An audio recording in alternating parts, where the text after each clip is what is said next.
Good morning. Glad you're here and glad you're willing to participate in the Rector's Forum today. As you know, or if you don't know, let me remind you that we are in the second week of having our giving tree upstairs, which has ornaments that look like this that are all over it. This one is for the ministry that we're going to be learning more about and hearing about today, the Haven of Grace. So I encourage and invite you to take an ornament or two off of the tree as you come into or as you leave church. So it's a great privilege for me to be able to introduce to you the executive director of the Haven of Grace, Patricia Bosman. The Haven is not, for most of you here at St. Peter's, the Haven of Grace is something that you're either very familiar with or at least know something about because it has been part of the ministry here for a long time, since its inception. So Patricia has been the executive director for almost a year now. And prior to her work there, she enjoyed a career as a leader in the telecommunications industry, where for over 20 years she worked with IT and helping AT&T, and helping to manage domestic and international IT information initiatives. She holds a Bachelor of Arts and a Master of Arts from Webster University, and she is married to Dwayne Bosman, who is with her today also. Dwayne, welcome. Glad that you're here. And they have a blended family of 7 children and a number of grandchildren. Patricia, thank you so much for being here today. We look forward to learning more about what's happening now at the Haven of Grace. Thank you. Thank you so much.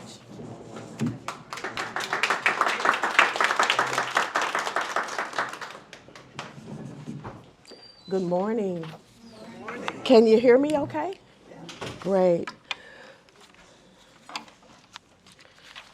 Father Hodges, thank you for the invitation to speak today. I am so grateful to God, who is the head of my life, for this day. I am honored to be standing in the place where Miss Sally Linkmeyer and others dared to dream about a place that could provide a safe, nurturing home, educational programs, and long-term support for women who are pregnant and unhoused. For more than 35 years. We're talking about the Haven of Grace. Now, I'm going to tell you a little bit about myself. I'm going to tell my story because I want you to know who's at the Haven of Grace. And then I'm going to tell you a little bit about what we're doing down there. And I have a video because I think that you need to hear from someone who has lived experience. And at the end, we'll talk. I'll answer questions, any questions that you might have. Is that all right? Okay. So my 5 brothers and I grew up in Richmond Heights, Missouri. We were educated in the Maplewood-Richmond Heights School District. My father, Willie B. Pearson Sr., was a laborer at Skull and Steel. At times, my mother, Charlene Pearson, did domestic work right here in Ladue. My parents owned their home. My mom drove a nice car. She insisted upon it. And my dad drove the raggediest, noisiest red truck you could ever imagine. Nobody ever wanted to ride in it, but that was his truck. That's what he had. And our family attended church every Sunday, the Mount Zion Missionary Baptist Church, which was at the intersection of Hanley Road and Dale Avenue. My dad had no education. He could not read or write. My mom rocked the world with her 6th grade education. We were living the American dream. At age 15, during my freshman year of high school, I met a boy. I liked the boy, and I got pregnant. My mother, who was the closest thing to an angel you could ever meet, was so embarrassed. She was ashamed. She was worried about our family's reputation. She was especially worried about her position in the church. You see, she was the chairman of the Pastor's Aid Society. She was an usher, and she sang in the master choir. Now, my brothers and I, we often laughed because my mother really couldn't sing, but she thought she could. So, we let her have that. She didn't sing very well. She wondered, well, what will people say? What will we do? Willie, this is a tragedy. And you must know that abortion was not an option. Neither of my parents believed in it. I'm 15 years old. I'm about to grow up really fast, super fast. My mother decided that I should go south to have the baby, and then the child would be raised by a distant relative. My father was hearing none of that because he had experienced a childhood of great pain and great poverty. As a very young child, he, along with two of his siblings, had been sent to live with a distant relative to pick cotton and sugarcane. His hands and feet were crusty and scarred from all those years of picking cotton. My brothers and I used to look at his hands and say, we never want our hands to look like that. We never want our feet to look like that. He'd had an awful childhood. My daughter will not leave this house. We will stand in this community. We will stand beside her. We will be dignified. I will care for that child. That child would have my last name, and that was how it was to be. I had one job after that: finish high school. That's it. Finish high school so that you can get a job. I did my dad one better. I earned a degree, a bachelor's. I got a job at AT&T. I worked and earned a master's. And today, I am the executive director of the Haven of Grace. Now, the Haven of Grace, for me and for you, is more than a place that provides shelter and for birthing people. New term, birthing people. Have you heard that? It's a new term, birthing people. It just means pregnant women. But I have to throw it around in certain circles. Now, clients of the Haven of Grace have access to social service, case management, life-sustaining programming, pre- and postnatal care. Mental health is a big deal. We do individual and group therapy, GED and trade school coaching, financial literacy, faith. Can't get very far in life without spirituality, right? And we also have the transitional housing that you all know about with subsidized rents. The families are excited when they earn their way over to the transitional housing.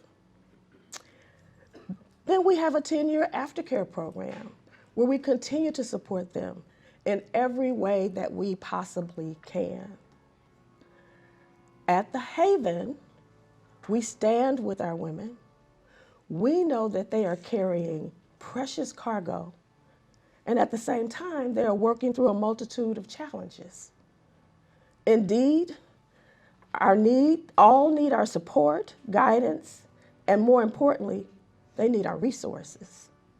They have to fight. They're in a fight to overcome chronic homelessness. Some of the women who have been with us have been homeless as children. Some of them don't know any better. Our job, our role, our passion, our mission is to help them out of that, make a generational change. I want to tell you a story about Elise and her 2-year-old son, Xavier. They came to the Haven of Grace, and Xavier carried with him the stress and trauma of the domestic abuse his mother faced before coming to us, the trauma that he couldn't understand. Sadly, we know that childhood trauma has been strongly linked to depression, anxiety, substance abuse, eating disorders, and other mental health conditions that appear in adulthood. Little Xavier carried a scowl on his face. Every time you see him, and it didn't matter. The staff would pick him up, they would hold him, they would hug him. He was just mad all the time. He'd destroy anything that got in his path. He was angry, he was mad. And every now and then you get an angry, that's it. That's it. Just as we offer therapeutic therapies to young mothers, we also support the children who reside at the Haven of Grace. Children are offered play therapy, coloring, art therapy, and we encourage our mothers to read to them. These therapies combined with nurturing and transformational are transformational. Xavier has been with us for a year and is growing to a happy, talkative toddler who stretches his arms to all staff just before he goes out the door in the mornings with his mother. They're going out. It's heartwarming. Xavier is no longer scowling, he's smiling. Now, I begin my story, and I hope that you understand my why I'm at the Haven of Grace. It's an opportunity for me to give, to love, and to be blessed. I'm going to thank you in advance for your giving, your love, and your blessings. Now, I boasted about Xavier's journey and the Haven of Grace and all that we do, but I'd like for you to hear from a young woman who has resided at the Haven of Grace. Her name is Tempest.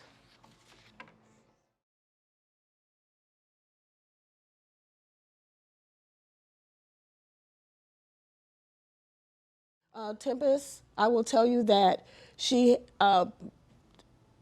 had great benefit from the Haven of Grace.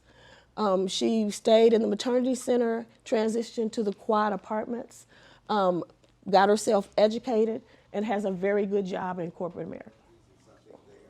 Oh my goodness.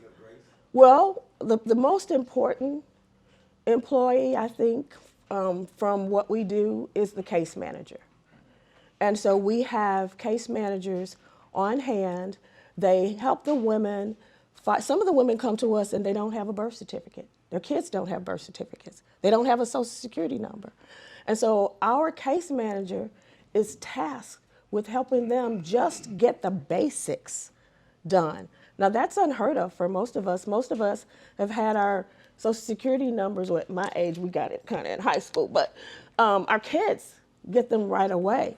The women or their children have these things. They are also help them make individual plans, individual goals. And so it's not a one-stop-fit-all situation. It is an individual goal for an individual family. And so our case manager is responsible for that. Very, very important. And then, of course, we have our development director. Because the Haven of Grace simply cannot operate without funding. So those are just a few. We have our residential support staff, and they're with the women most of the time. They are a warm shoulder, a listening ear, and just about anything imaginable. Yes, sir? How do your residents come to you? I mean, what's the sort? I mean, they just walk in the door, or are they referred by some sort of social services? Okay. How do our residents come to us? Many of our residents come to us from United Way 2911. Even though we're not a United Way agency, we are also partner with other shelters in the area. So if they don't have a bed, sometimes they'll call us to see if we have a bed. And then the word of mouth in the homeless community. So the women know where you can go if you get in trouble. Or if you're pregnant, you can go to the Haven of Grace. And then there's another shelter. Our Ladies Inn is another shelter where they go. And so we have a very good relationship with Our Ladies Inn. Yes? Are you in partnership with the hospital system here, or is it, how do you get get the residents to the medical care that they need for prenatal and? Great question. So as part of our case management, we ensure that all women receive pre and postnatal care. So our caseworker ensures that every woman is connected to a hospital. Most of our women like to go to SSM Health. Now, we don't have a partnership necessarily, but they are the preferred provider of choice. And so when the women come into the Haven of Grace, we want to empower and encourage them. So we try not to tell them what to do and where to go. We try to help facilitate. And so many of the women like going to the SSM healthcare system. I wanted to build on that. I'm an OBGYN doctor. I work for SSM. I used to work for SLOOP. And I'm based at St. Mary's. So I see pregnant people from Haven of Grace and also our ladies. And how are you doing for capacity? Because I'm hearing it's really tough right now. We are currently at capacity. We are at capacity in both our maternity center as well as our transitional housing. So we're using all of the resources that we have. Of course, if we had more resources, we still would not have enough to serve the women and the families who are hurting, especially this time of year. Yes? How many residents do you serve? We have, in our maternity center, we can serve 10 mothers, and each mom is able to bring 2 small children with her under the age of 5 into the maternity center. And then we have 7 active units in our transitional housing apartment. And so that's, of course, a mom and up to 3 children. So we're doing a lot. We're doing a lot. Yes, ma'am. So if a woman comes to you and she's pregnant and you keep that person until she gives birth to the child and then you help transition her after that? Our moms are able to stay with us at the Haven of Grace for up to a year after they deliver. So it is entirely possible for a mom to come in a couple of weeks pregnant and be with us until her son or daughter is a year old. And during that time, with our casework and our case management, we are trying to help them get back to the community and to find permanent housing. Okay, and are there responsibilities that these women have who are staying with you? Do they have responsibilities during the day? Oh my goodness, absolutely. The women at the Haven of Grace are required, so we are not just a shelter, we are a program. We have programming. So the women are required to work their individual goals. So if you don't have a high school education, they're required to seek a GED or some sort of trade school. They are required to work if they have, the education that they feel they need. They are required to work. The babies, the children, have to go to a certified daycare facility. So, and they all have to be back into the building by 4:30 to prepare meals for their children, drop everything and read, get them ready for bed, and then the women have chores. And so they help manage the center. So this is their home. And so they treat it as their home. Some of the women are very close. They get along really well. And so the Haven of Grace is their home. And then after they're with you, do you find jobs for them or what happens afterwards? My staff, my team does not find the jobs for the women. We work with several other providers, Slate, the Met Center, and Better Family Life. And so they are sourced with job development, and they help. So we partner with individual organizations to do the things that we're not able to do. One more question. Sure. What's your budget? Our budget is 1.3 million in America. I have a question. Do you have any of the women that have come through your program and they succeed after they leave? Have any of them come back to volunteer or for employment? Absolutely. We have Maggie comes to mind. Maggie is a woman who was at school, who came to St. Louis during the Hurricane Katrina issue. problem that we had. And she was a student at Harris-Stowe State University. Maggie got pregnant while she was in school and wasn't able to stay on campus. So she went to the Haven of Grace. Stayed at the Haven of Grace, had her baby there, went back to school, and Maggie has come back. Maggie graduated from Harris-Stowe State University. She is teaching in the Hazelwood School District and working on a master's degree. We have another young woman who has opened a restaurant. Her business partner is the child that she had while she was at the Haven of Grace, 801 Burger. There are many, many success stories at the Haven of Grace, and we'd like to have many, many more. And with your help, we can do that. Thank you.